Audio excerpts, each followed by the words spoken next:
Hello hello hello hello hello, कैसे हैं आप सब लोग? कैसी है मेरी पब्लिक? मैंने कहा था संडे को आएंगे हॉरर के साथ, हॉरर स्टोरी पे रिएक्शन करेंगे संडे को संडे, क्योंकि पूरे हफ्ते अगर मैं करूँगा ना, वैसे मैं डरता हूँ और डर जाऊँगा। तो ऐसा है कि आज पहली बार अकेले कर रहे हैं रिएक्शन, तो ज़्यादा लाइट ऑफ नहीं करेंगे, कम लाइट ऑफ करेंगे, माहौल बना देते हैं।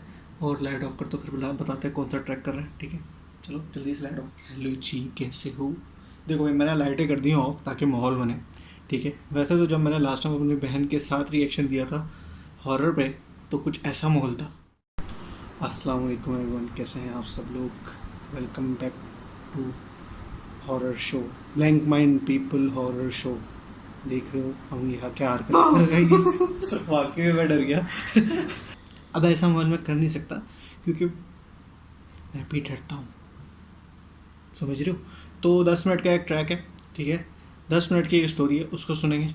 और नाम बताता हूँ, चैनल का नाम है नाम मिनाज अली अंसारी। ये कोई 6 जुलाई को एक स्टोरी उन्होंने डाली थी, और स्टोरी का नाम बताता हूँ फिर स्टार्ट करते हैं। आज तक मैं मिनाज अली अस्करी का नाम गलत लेता था, अंसारी अंसारी करता था, सॉरी भाई। तो स्टार्ट करते हैं। आज जो अच्छा अच्छा माहौल तो लग रहा है ना, तो एक काम करते हैं, जल्दी से स्टार्ट करते हैं। नाम पता तो नाम है stranger things are happening in Pakistan air force base, ठीक है? अब पाकिस्तान एयरफोर्स बेस में कौन कौन सी स्ट्रेंजर थिंग्स हैं उसकी स्टोरी है, 10 मिनट 24 सेकेंड की। तो जो जो लोग हैं अपने घर की कमरे की जहाँ जहाँ मुझे सुन रहे हैं, लाइटें शाइटें ऑफ कर लें, माहौल बना लें और आजा सुनते हैं। प्ले। यार इसका म्यूज़िक ही ऐसा होता है, मैं डर गया वाकई में। अरे भाई, इंट्रो ऐसा कर रहा, ऐसा होता है ना इनका, द हॉन्टेड पाकिस्तान एयरफोर्स।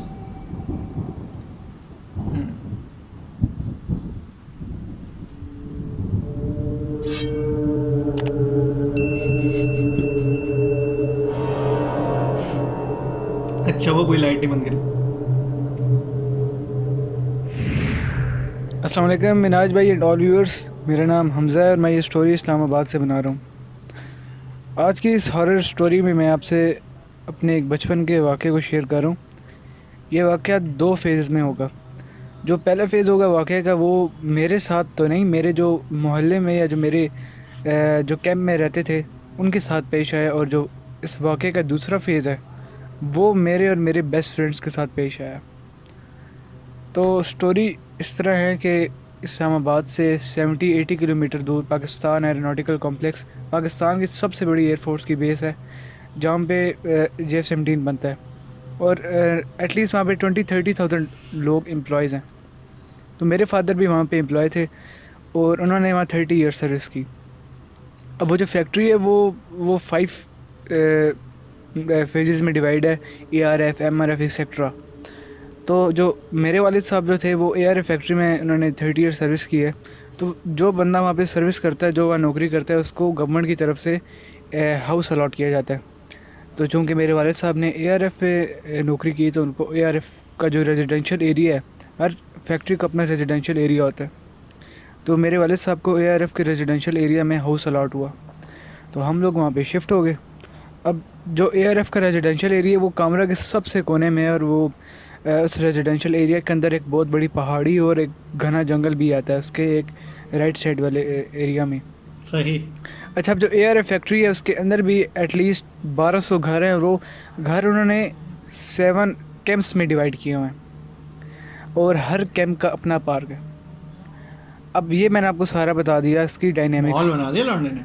तो स्टोरी इस तरह है कि 2011-12 की बात है कि जो 1 नंबर कैंप जो ARF का है, वो फर्स्ट कैंप जो है वो बिल्कुल जंगल के साथ लगता है, और जो उसका पार्क है वो बिल्कुल जंगल के आधा अंदर है और आधा जो है वो सादा सादा रेजिडेंशियल एरिया में है।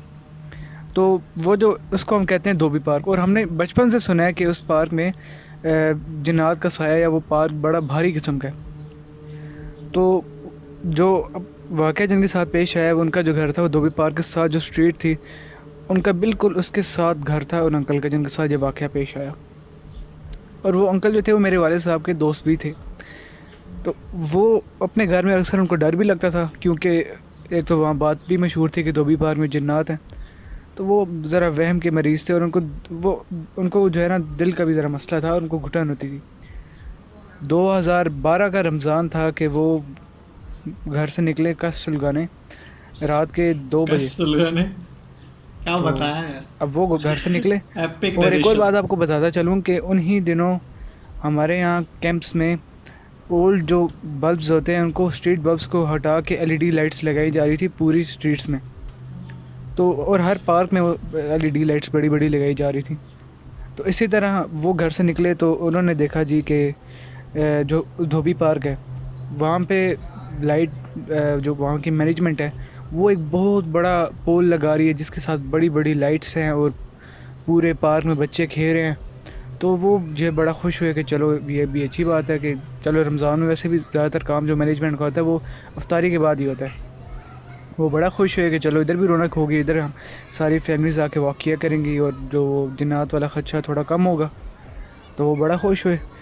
तो वो जी देखते रहे जी, बच्चे खेल रहे हैं, मैनेजमेंट वाले लाइट्स लगा रहे हैं और वो जो मैनेजमेंट का ट्रक है उसके ऊपर एक बंदा चढ़ा, लाइट्स 3 लाइट्स ऑन हो चुकी है, चौथी लाइट को जो है ना वो कनेक्शन करके ऑन करने ही वाला है। तो वो साथ साथ कश लगा रहे हैं और साथ साथ ये मंज़र देख रहे हैं। कश लगा रहे। दूसरी बात ये कि जो धोबी पार्क है वो ज़रा कैंप से 10 फीट जो है ना वो नीचे है ज़रा, बाकी कमरा ऊपर बना है वो थोड़ा सा नीचे है। तो वो ऊपर खड़े सारे मंजर देख रहे हैं। कोई 10 एक मिनट तक जो है वो देखते रहे। तो उन्होंने मुंह नीचे किया और वो मुंह नीचे करके कश कर रहे हैं अपनी, वो किसी बात को वो सोच रहे हैं। उन्होंने जब दोबारा मुंह ऊपर किया तो आप यकीन नहीं मानेंगे कि उन्होंने जब देखा तो धोबी पार्क में घुप अंधेरा, इतना काला अंधेरा, और वो बिल्कुल अंकल का जो है ना दिल बंद होने वाला था। इतनी शिद्दत से भागे थे मेरे और रोंगटे उनको खड़े होने लगे एटलीस्ट थे। 5-6 दिन बुखार आता और वो एक तरह का उनको हार्ट अटैक होते होते रह गया था। अब जो इस वाक़े का दूसरा फेज़ है वो मैं आपको बताता हूँ। मतलब सब गायब। 2012 कुछ में हो ही नहीं रहा हमारे था। कैंप, जो मेरा घर कैंप नंबर 2 में था। कैंप नंबर 2 में मेरे बिल्कुल मेरे घर के साथ पार्क था और ये जो 2 पार्क्स हैं इनके बारे में मशहूर था कि यहाँ पहले कब्रिस्तान था, उसके बाद इसके ऊपर रोलर फेर के इन्होंने इनको पार्क में कन्वर्ट कर दिया। तो मेरा कैंप नंबर 2 के पार्क के साथ बिल्कुल घर था पहला। तो मैं अक्सर जो है वहाँ मेरी आदत थी कि अम्मी अब्बू के मना करने के बावजूद मैं 6-7 क्लास में था तो मैं घर से नहीं, निकल जाता मानना था चाहिए था रात को अम्मी अब्बू की वॉक बात। करने के लिए। और उन दिनों ज़ाहिर सी बात है लोड शेडिंग भी बहुत ज़्यादा थी। तो 2012 की बात है कि हम दोस्त जो है रात को निकले और हम जो है यहाँ पार्क में जाके हम हॉरर स्टोरी सुनाते थे एक दूसरे को, सच्ची होती झूठी होती अल्लाह जाने। तो लाइट चली गई एक दिन, तो सारे हम दोस्त जो है घरों से निकले और हम पार्क का एक कोना था वहाँ पे जाके हम एक झूले के ऊपर, वो एक झूला था उसके ऊपर बड़ी ऊपर चढ़ते थे सारे और उसके ऊपर 10-12 लोगों की बैठने की जगह होती थी। तो हम 10-12 दोस्त ऊपर जाके बैठ गए। 10-12 अच्छे खास है। और उस दिन हैरानी की बात थी कि मामूल के बरक्स वहाँ पे लाइट जाने के बावजूद पार्क में कोई नहीं आया था, सारे घरों में वाह। सो रहे थे। हाँ भाई। या शायद लाइट का उसे शेड्यूल नहीं था कि वो शेड्यूल से आगे पीछे होके चली गई थी। सही तो भाई। हम 10-12 दोस्त वहाँ बैठे एक दूसरे को कहानियाँ सुना रहे हैं।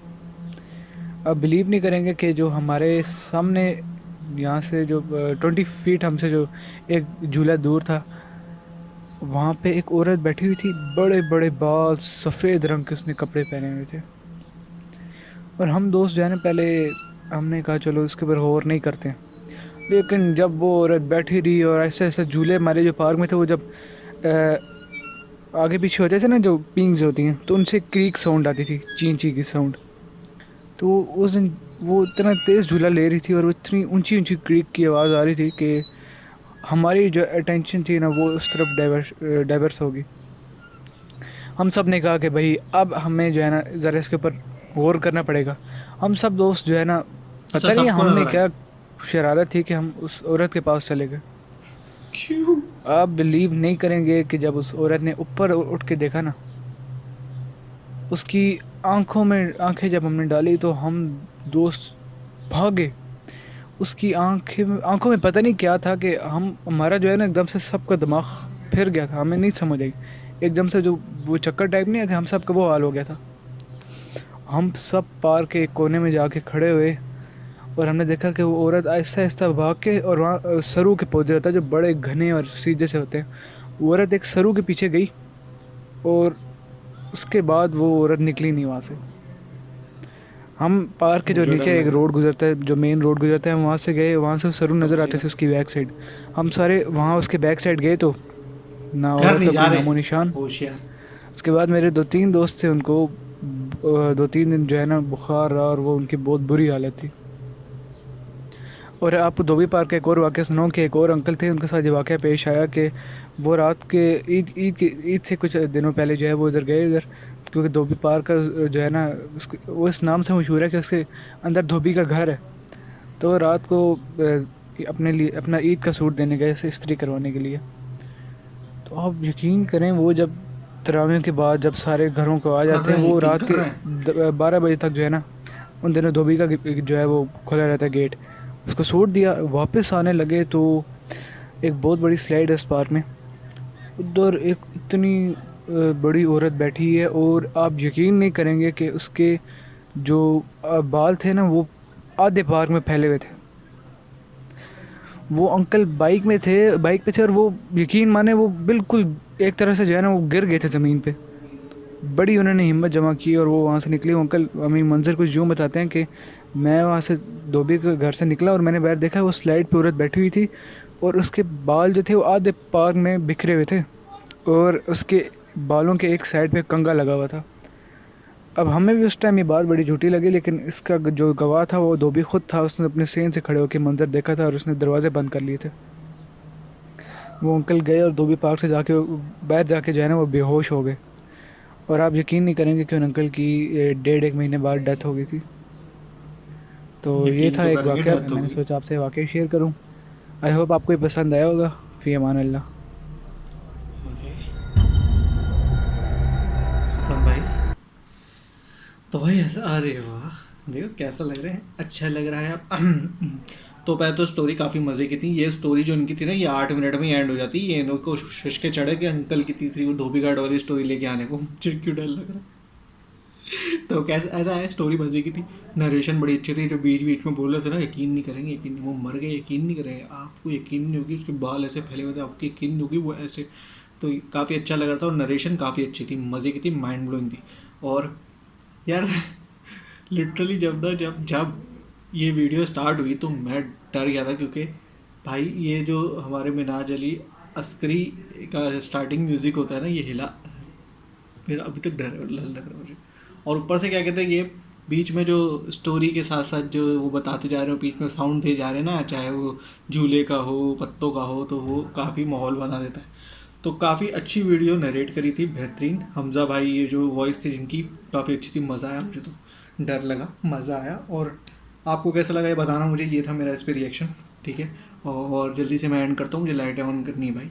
बाकी सब बढ़िया है। हाँ, इसके अलावा एक सीन हुआ था मेरे साथ लास्ट वीडियो में ना, मैं जब वीडियो बना रहा था तो पता नहीं शायद वो कोई शरारत करके गया होगा। खिड़की है, ये इस तरफ खिड़की है, इधर को गेट है, इधर मैंने गेट बंद किया हुआ है, इस तरफ को खिड़की है। तो ऐसा हुआ कि मैं वीडियो रिकॉर्ड करने के लिए ऑन करी मैंने, और थोड़ी देर बाद अचानक से आवाज़ टक, मैं डर गया। मैंने बोला अरे भाई ये क्या है, व्हाट इज़ दिस।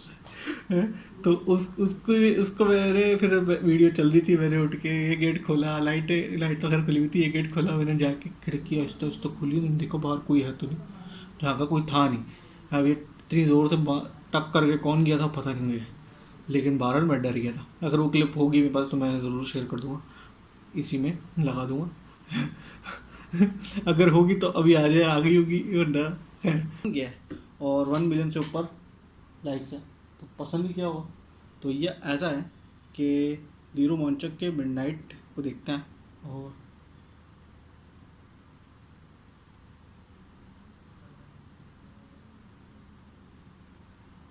बाकी मुझे ये वीडियो अच्छी लगी, मज़ा आया। और डेली तो नहीं करूँगा मैं हॉरर पे, क्योंकि हम डरते हैं। और फिर मिलेंगे नेक्स्ट वीडियो में, अपना ख्याल रखना यार, बाकी सब बढ़िया है। और अगर आप लोगों को स्टोरी अच्छी लगी और अपनी कोई स्टोरी शेयर करनी हो तो आप ऐसे ही वॉइस में नाजली अस्करी को भेज सकते हैं, हमें भेज सकते हैं, हम भी कुछ ना कुछ ऐसा शिरका कर देंगे।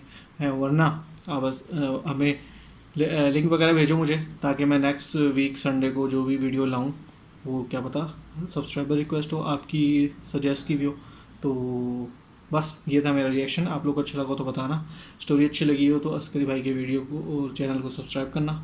फिर मिलेंगे नेक्स्ट वीडियो में, अपना ख्याल रखिए, टेक केयर, टाटा बाय, खुदा हाफिज़, पाकिस्तान जिंदाबाद। और फिर मिलते हैं पब्लिक, अपना ख्याल रखो, बाय।